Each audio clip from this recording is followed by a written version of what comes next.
နောင်ငါးနှစ်ထိမန်ယူမှာကိုဘီဆက်ရှိမယ်။မန်ယူကတော့အသင်းရဲ့လူငယ်ကျဲခွင့်ကိုဘီမိုင်တို့ကိုဆက်ထိန်ဖို့နှစ်ဦးသဘောတူညီမှုရရှိထားပြီဖြစ်ပါတယ်။မန်ယူအနေနဲ့ကိုဘီမိုင်တို့နဲ့9နှစ်စာချုပ်တစ်ကို verbal agreement နှုတ်အားဖြင့်သဘောတူညီမှုရရှိထားပြီးသားဖြစ်ပြီးအပိသက်လက်မှတ်ထိုးဖို့သာကျန်တော့တာပါ။လာမယ့်နေရာဒီပြောင်းရွှေ့ကြရင်အရှုပ်တွေရှင်းမဲ့မန်ယူက future key player တယောက်ကိုဆက်ထိန်ဖို့စီစဉ်ခဲ့တာပါပဲ။တက်တန်းတို့စာချုပ်ရမန်ယူကလက်ရှိရနေတဲ့လစာထက်9-6ဆလောက်ပိုရသွားနိုင်တယ်လို့ဖော်ပြနေကြပြီးတပတ်လောက်ခလစာပေါင်3သိန်းနဲ့အထက်ရနိုင်တယ်လို့လည်းသုံးသပ်နေကြတာဖြစ်ပါတယ်။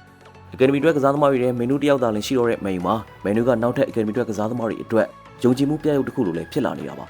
အခုသဘောတူညီမှုစာချုပ်အသစ်ကသူ့ကိုအသင်းရဲ့နှစ်ရှည်စီမံကိန်းမှာကိုပလီယာတယောက်ဖြစ်တွန်းတင်သတ်မှတ်လိုက်သလိုမန်နူးကလည်းမန်ယူနဲ့တူခန်းသားရာဇဝင်တွေဖန်ဆင်းမဲ့ထူးချွန်လူငယ်တူဖြစ်ပါတယ်အကယ်ဒမီကစားသမားဘဝမှာတော့မန်နူးကနေရာစုံကစားရတဲ့အတွေ့အကြုံရှိသလိုခြားတိတ်တွေရဲ့ထုံးစံအတိုင်းကိုစွမ်းကိုစားကိုတိတ်ပြီးတော့ပြကျင်ခဲ့တာပါ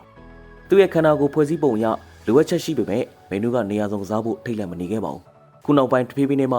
သူ့ရဲ့အကောင်းဆုံးနေရာကိုလည်းနားလည်သဘောပေါက်လာပါတယ်။ကွင်းလယ်ကနေထင်းချောင်းရတာ၊ခွင့်ရေးဖန်တီးရတာ၊ဂိုးတွေသွင်းရတာမင်းတို့သဘောကျလာသလိုသူ့ကိုယ်သူလည်းတန်ပေါင်းအမြဲတမ်းပြင်ဆင်နေခဲ့တာပါပဲ။အထိတ်လည်းမရှိပဲဆရာထက်တဲ့နေတာဟာမင်းတို့ရဲ့အမှတ်သားဖြစ်ပါတယ်။မင်းတို့ကအသက်16နှစ်ရွယ်လူငယ်ခြားတိတ်ဘဝကလေးတွေကတွေးပြီးအထိတ်လည်းမရှိတဲ့ဟန်ဘန်ကိုခင်းချင်းပြသနိုင်ခဲ့တယ်။ဒါကိုလည်းသူ့ရဲ့ဆွဲဆောင်မှုဖြစ်တစားဆင်ထားတာပါ။ဘောလုံးလက်ခံဖို့နဲ့ဘောလုံးဖြန့်ဝေဖို့ပြီးတော့ပြန်မဲ့ကစားသမားတွေကြားထဲကနေဆွဲပြေးကြော်ဖြတ်သွားဖို့မင်းတို့တယောက်တွေ့ဝင်မနေခဲ့ပါဘူး။အဲဒီရေးချင်းတွေဟာမင်းတို့နဲ့တွဲမြင်နေရတာကြားပါပြီ။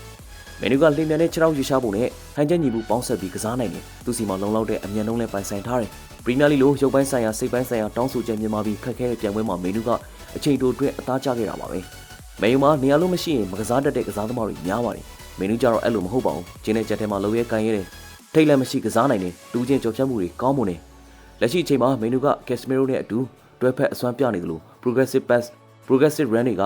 မန်ယူရဲ့တိုက်စစ်လမ်းကြောင်းကိုပိုပြီးထပ်မြက်နေစေပါတယ်။မိုက်ကယ်ကာရီပြန်လဲအသက်သွင်းထားတဲ့မန်ယူရဲ့ကောင်းမြတ်ချင်းတွေတော့လူငယ်ကျယ်ဝင်လေးမန်ယူလည်းပါဝင်နေတာပါပဲမန်ယူရဲ့ထူးခြားမှုကိုလက်ရှိမှာပြန်မြင်နေရတာကမန်ယူပရိသတ်တွေအတွက်တော့ပြောစရာအလွန်ကောင်းပါတယ်အခုမန်ယူအသင်းကမန်ယူကိုစာချုပ်တက်တန်းတိုးဖို့တေးချနေပြီးလူငယ်တူဦးကိုမန်ယူအသင်းကလည်းယုံကြည်ခဲ့တာဖြစ်ပါတယ်မန်ယူကလာမယ့်ရာသီမှာချန်ပီယံလိဝင်ရရင်မန်ယူကဥရောပအဆင့်မှာအစွမ်းပြဖို့လည်းအသင်းရှိနေပြီဖြစ်ပါတယ်မန်ယူကမန်ယူကွင်းလေအတွက်တော့အဓိကကျတဲ့ယတနာတစ်ပါးပါပဲM9 Sport မှာတင်ဆက်ပါတယ်ဘောလုံးနဲ့ပတ်သက်ပြီးစိတ်ဝင်စားစရာကောင်းတဲ့အကြောင်းအရာတွေကိုစူးစမ်းတင်ဆက်ပေးနေတဲ့ကျွန်တော်တို့ page ကို like and follow လုပ်ပြီးတော့အားပေးဖို့လည်းမမေ့ပါနဲ့တော့အားလုံးပဲရှင်လန်းချမ်းမြေ့ကြပါသည်ခင်ဗျာ